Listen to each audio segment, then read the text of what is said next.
There are a lot of chords.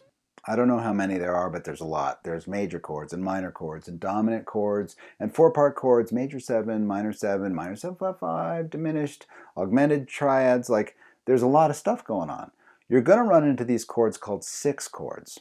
Like if we're in the key of A, or we're trying to build a 6 chord in A, the way it'll be written is it'll have the letter A and then just a 6 after it.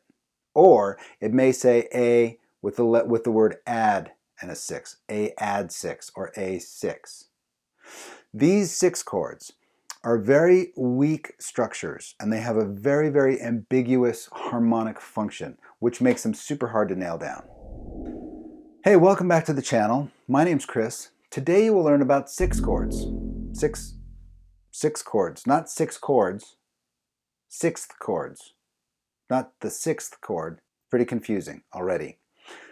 In the opening, I referred to these as weak and ambiguous. I'm going to add fragile as well, because as you talk about them and build them, they start to they're very, hanging on to them, you'll see, is very tenuous, and they can turn into something else, like almost on accident. It's sort of a pain in the neck. But they do have a harmonic quality. It's just not very intense. It just doesn't have a very strong function. Let me show you how they work. Okay, so what are these 6 chords? Basically, we're going to add the 6 to a triad. That's the sort of modern version of the 6 chord. Here's our lovely A major bar chord. Inside of this bar chord is our A major triad. Root 3/5. With the open root here. The mechanism of 6th chord, or an add 6 chord, is to just add the 6 to the chord. So ultimately here what I'm going to do is replace the 5th with the 6. There's an A6 chord. Technically, really what you want to do is you want to have that 5th in there as well, but this voicing is a little harder to play. It doesn't really add a lot of harmonic depth with that 5th in there, so I'm just going to use a triad to sort of show you exactly how to build it first. There it is. And now sort of talk about it and listen to it for a second. Here's our A chord. Now listen to this 6th chord. And I'm just adding the 6. I'm just taking that 5th and replacing the 5th with the 6th here. It sounds okay. It's a nice sounding chord. Doesn't really feel like it needs to resolve anywhere. It's sort of just up in the air. It's nice. There's an interesting structural identity problem here that I want to show to you. This is an A chord. This is an A6 that we've just learned, right? These voices happen to also be an F sharp minor. Here's an F sharp chord, with 3rd on the bottom. That's an F sharp minor chord, which happens to be the 6th in the key. If I look at an A major scale, 1, 2, 3, 4, 5, 6. So I've added the 6 to the chord, but I'm also now playing the 6th chord. That's confusing. Right off the bat, this chord has an identity problem, right? It doesn't know whether it's an A add 6 or maybe it's an F sharp minor. It's already sort of on shaky ground. And as a regular chord just standing there alone, it also doesn't sound very important. It doesn't sound like it's adding a lot of tension, or it doesn't sound like it needs to resolve anywhere, and it certainly doesn't sound resolved itself, right? Which is why what happens with these 6 chords is that they eventually lead to some sort of a cadence, and I'll show you one. Here's a famous one. This is Bohemian Rhapsody. I mean, it's actually in the key of B flat, and there's an octave there, but I'm just showing it to you here.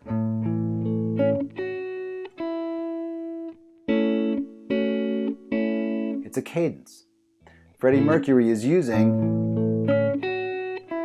that 6th to really sort of outline the major chord, to sort of say, here's the major chord, he's, you know, presenting that to you. And in that cadence over and over again,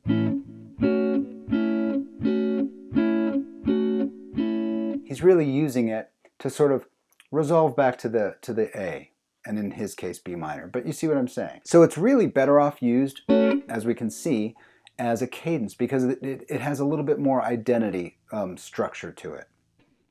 Here's another interesting example of a cadence. Here's the fifth, right? Root 3, 5. I'm going to go up to the 6. Now up a half step from the 6 is the dominant 7, the flat 7.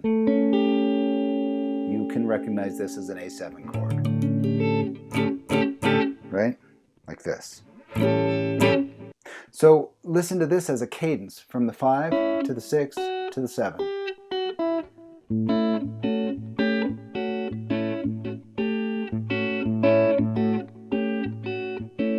Going to go up to D.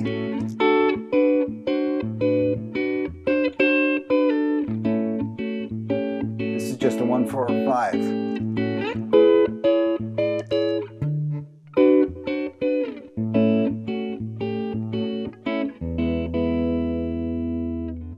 There's the 6 acting as like a springboard to get us from the 5 to the flat 7. So it's really sort of happy there.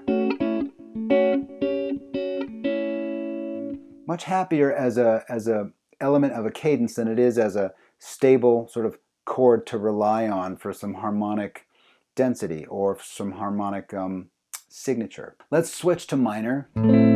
So here's A, here's A minor. Here's our A minor triad right inside there. Let's add the 6 to this. Okay, that's already sounding a little more interesting to me than the major 6.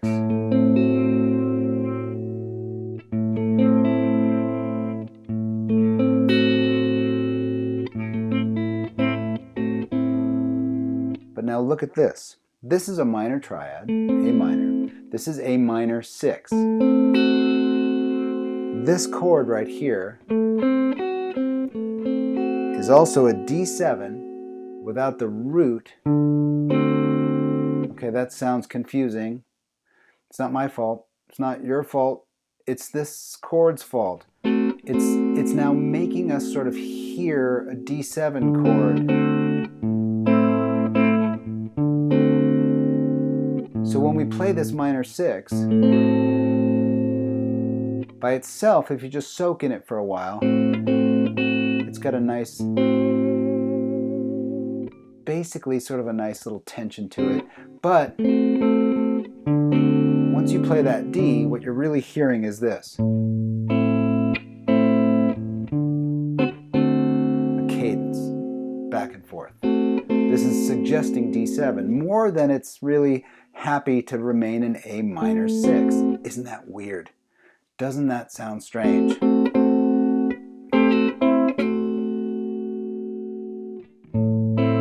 The piece I played at the top is a song that I wrote in C minor 6.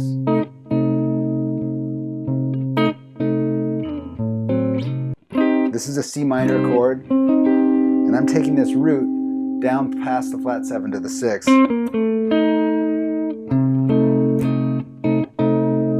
So I tried to write that song, that tune, to stick into that 6th and stay there.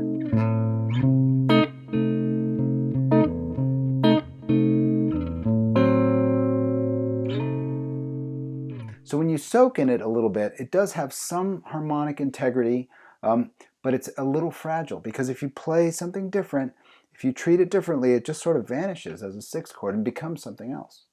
Okay, there they are, 6 chords. They have a bit of an identity crisis, right? They don't know, maybe I'm a major 6th chord, but I could be a minor chord from a 6th away.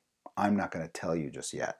Or I'm a minor 6, but I'm also a dominant 7 from the 4 chord. Like, oh gosh, right? They're confusing. They're dainty, and they're very suspended in sounding, and they don't want to commit to very much.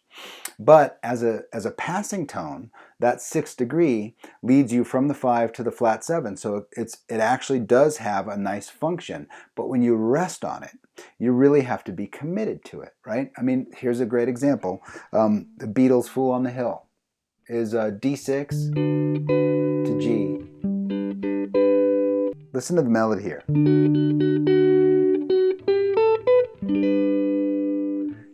if you played that same thing with just a regular D triad,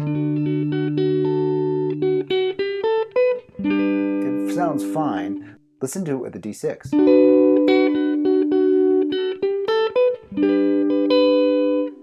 It just has this little wispy quality to it. It adds something to the harmony. But again, there it's functioning as just a color, a flavor on top of this other thing. So as a chord structure by itself, it remains weak and sort of ambiguous. Okay, I've tabbed all this out if you're interested. If you're not, that's fine. 6 chords are not extremely interesting, but I tabbed it out in case you need it. And that's on my Patreon page, and that's linked in the description below. Spend a little time with the 6 chords, see what you think. See if you can find a use for them, because that's why they're there. That seems to be the only harmonic function, is that they exist for a little while and then they're gone. Or they create a little mood that quickly gets overrun by other more stronger harmonic forces. See what you think. I hope you enjoy it, and I'll see you next time.